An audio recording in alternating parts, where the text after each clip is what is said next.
Welcome to bird media. నేను మీ పవన్ కృష్ణమూర్తి. ఆంధ్రప్రదేశ్ రాజకీయాల్లో మరో ఆసక్తికర పరిణామం చోటు చేసుకుంటోంది. రాష్ట్ర రాజకీయాల్లో ఎంతో కీలక పాత్ర పోషించిన senior most politician Botsa Satyanarayana గారి కుమార్తె డాక్టర్ అనూష రాజకీయ రంగ ప్రవేశం చేయనున్నారు అనే వార్తలు ప్రస్తుతం చర్చనీయాంశంగా మారాయి. కుటుంబ నేపథ్యం, విద్య, సామాజిక అవగాహన ఈ మూడు అంశాల సమ్మేళనంగా ఆమె ఎంట్రీని విశ్లేషిస్తున్నారు. డాక్టర్ అనూష విద్యావంతురాలు, ప్రొఫెషనల్ బ్యాక్గ్రౌండ్ కలిగిన వ్యక్తిగా గుర్తింపు పొందారు. వైద్య రంగంలో అనుభవం సంపాదించిన ఆమెకు ప్రజల సమస్యల మీద ప్రత్యక్ష అవగాహన ఉందని అంటున్నారు. ముఖ్యంగా గ్రామీణ ఆరోగ్య వ్యవస్థలో ఎదురయ్యే సవాళ్లు, పేదల వైద్య సమస్యలు వంటి అంశాలని చాలా దగ్గరగా చూసిన అనుభవం ఆమె రాజకీయ ప్రవేశానికి ఒక ప్రత్యేకతనిస్తోంది. సాధారణంగా రాజకీయాల్లోకి వచ్చే వారితో పోలిస్తే ఆమెకు ఉన్న ప్రొఫెషనల్ దృష్టికోణం అనేది చాలా భిన్నంగా ఉండే అవకాశం ఉంది. ఇక కుటుంబ రాజకీయ వారసత్వం విషయానికి వస్తే బొత్స సత్యనారాయణ దశాబ్దాల అనుభవం ఉన్న నేత. రాష్ట్ర స్థాయి నుంచి జాతీయ స్థాయి వరకు వివిధ పదవుల్లో పనిచేసిన ఆయన బలమైన రాజకీయ నెట్వర్క్ నిర్మించుకున్నారు. అలాంటి నేత కుమార్తెగా డాక్టర్ అనూషకు రాజకీయాల్లో ప్రవేశం అనేది ఒక సహజ ప్రక్రియగానే కనిపిస్తోంది. అలాగే బొత్స కుటుంబం కూడా మొత్తం అందరూ కూడా రాజకీయాల్లోనే ఉన్నారు. అయితే ఇది కేవలం వారసత్వం మాత్రమే కాదు, మరి ఆమె తన సొంత గుర్తింపుని ఎలా నిర్మించుకుంటుంది అనేదే అసలు పరీక్ష.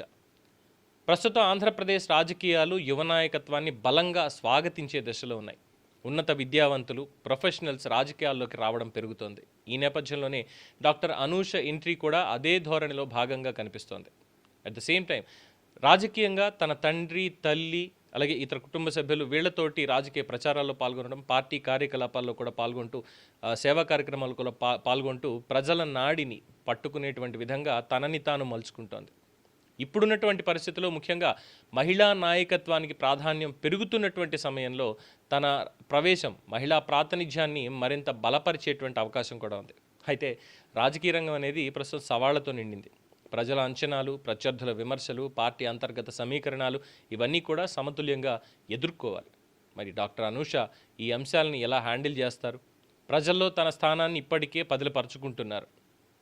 At the same time ground లెవెల్లో కనెక్ట్ అవ్వాలి, ప్రజా సమస్యల మీద స్పందించాలి, పార్టీ నిర్మాణంలో చురుకైనటువంటి పాత్ర పోషించాలి. ఇవి తన భవిష్యత్తుని నిర్ణయించేటువంటి అంశాలు, చాలా కీలకంగా మారబోతున్నటువంటి అంశాలు. అయితే ఇప్పటికే దానికి సంబంధించినటువంటి తర్ఫీదు కొన్ని దశాబ్దాలుగా కూడా తనకు అందుతూనే ఉంది ఆ కుటుంబం రూపంలో. ఎందుకంటే అందరూ కూడా రాజకీయాల్లోనే ఉన్నారు, తండ్రి దగ్గర నుంచి మొత్తం అందరూ కలిసి తనను అలా తయారు చేస్తున్నారు.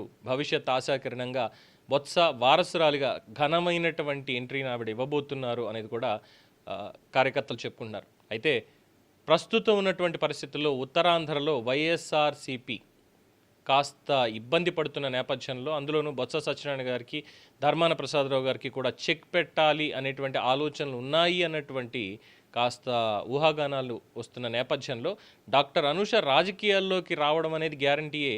కానీ వైఎస్ఆర్సీపీ తరపున వెళ్తారా, లేదంటే వేరే పార్టీని ఆవిడ చూస్ చేసుకుంటారా అన్నదే ఇప్పుడు క్వశ్చన్ మార్క్గా మిగిలింది. చూద్దాం భవిష్యత్తులో మరి తన స్టైల్ ఆఫ్ డెసిషన్ మేకింగ్ ఎలా ఉంటుంది అనేది వెయిట్ చూడాల్సిందే. దీని మీద మీ అభిప్రాయం తెలియచేయండి. చూస్తూనే ఉండండి ది బర్డ్ మీడియా.